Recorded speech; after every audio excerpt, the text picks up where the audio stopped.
Good mythical afternoon. This is Mr. Ayala with another vlog for you. This is 14.3 War with Mexico Mr. Ayala presentation. Please make sure that you are writing down your notes as you review this vlog, and at the end, of course, there are going to be questions that you need to put in the doobly-doo.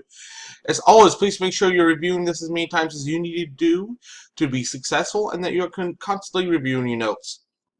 Yet again, this is a war with Mexico. So when we left off, this vlog has about 4 things we need to ponder. Why did the United States want to annex the Republic of Texas?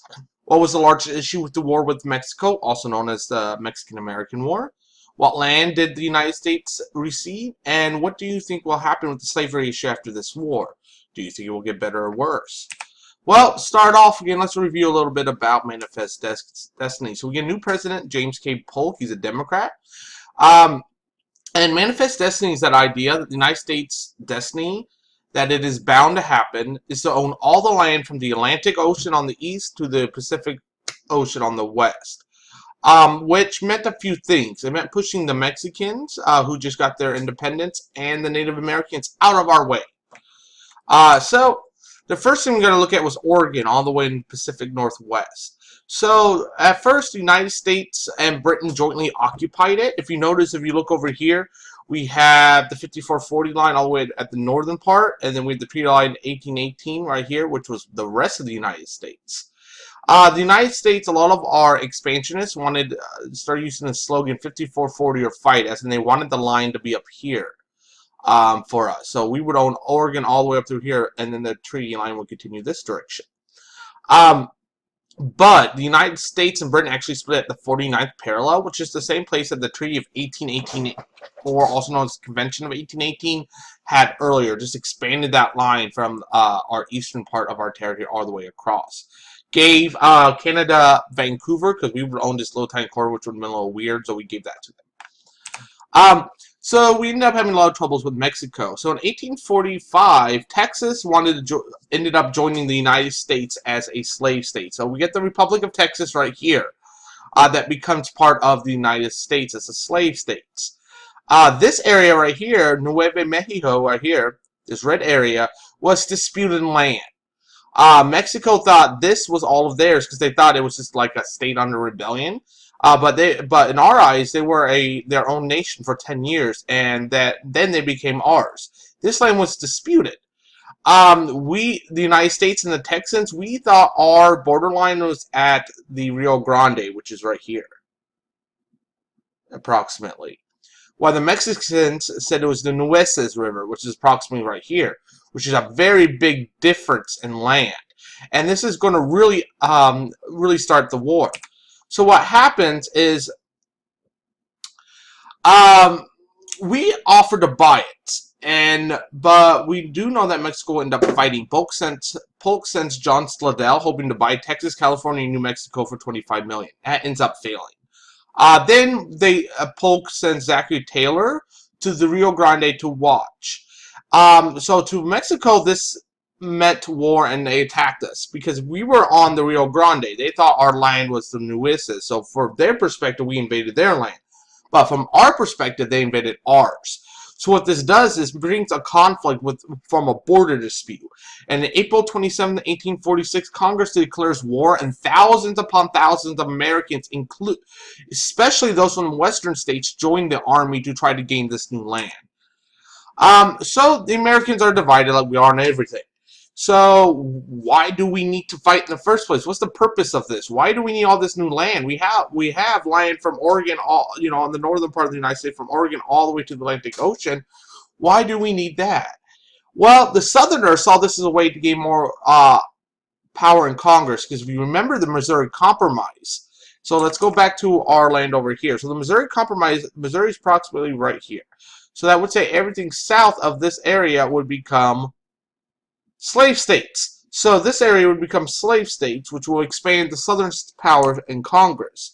While the Northerners didn't like that, and abolitionists constantly send petitions to Congress to say no more slavery from the territories that we will get from Mexico after this war. So already we're setting up another battle with all this new land, with the slavery issue that we always have, and that's going to come to a head shortly. So, capturing New Mexico and California. So, the first thing is U.S. General Stephen Kearny leaves Kansas and he goes to New Mexico. And what's kind of interesting is he uses persuasion to capture New Mexico without shooting once. He more or less just walks in, tells the New Mexican governor, goes, hey, I'm here to take over your land. You have really two options.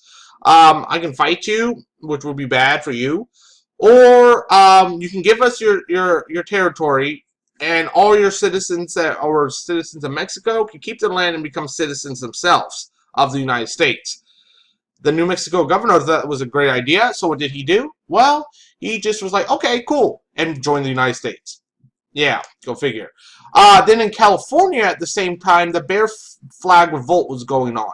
This was led by a gentleman named John C. Fremont, who would later become the founder of the Republican Party. And what happens is he rebelled against Mexican rule because he was like, there are more Americans here in California than there are Mexicans. So what he wanted to do, he had them rebel, and he beat Mexico. They actually ended up creating this flag down here with from Lenin, mulberry juice, and a little bit of blood. So it's really kind of interesting. They ended up beating Mexico. So in the fall, when Kearny finally made it across the Southwest, we ended up getting California and control all of it within a couple of weeks. Because more or less, John C. Fremont went, hey, hi, Americans, here's the land. Very interesting. The invasion of Mexico itself. So we know that Mexico had more troops, but the American troops were better trained and had better weaponry. So the United States invaded from two different directions. We have General Taylor who fought Santa Anna at Buena Vista. Santa Anna retreats, and we win the fight for northern Mexico. We just invade from the northern part and go straight down. At the same time, General Winfield Scott is leaving from the Gulf Coast and lands in southern Mexico and invades by going westward into Mexico and captures Mexico City in September 1847. So yet again, real quick, so we have Scott, who leaves from New Orleans, goes down to Palo Alto, goes further down, Scott, then he goes down here and then invades through this way to Mexico City. Yeah, and then at the same time, and then at the same time, we have him coming in through here, taking this area from this area. And then we also have Kearny and Fremont in these areas. So if you noticed, we kind of have an amphibious assault. Then we invaded from the land through the north. We had another amphibious assault from the western area. So poor Mexico was not going to win this war. They just fought a war for their freedom. They're really not ready for this. And we ended up taking about half their land. February 2nd, 1848, the Treaty of Guadalupe Hidalgo is signed and ends the war. Texas becomes United States territory. The Rio Grande, not the Nueces, becomes our border with Mexico. Mexico gives up the Mexican secession, and the United States pays $15 million for all of this.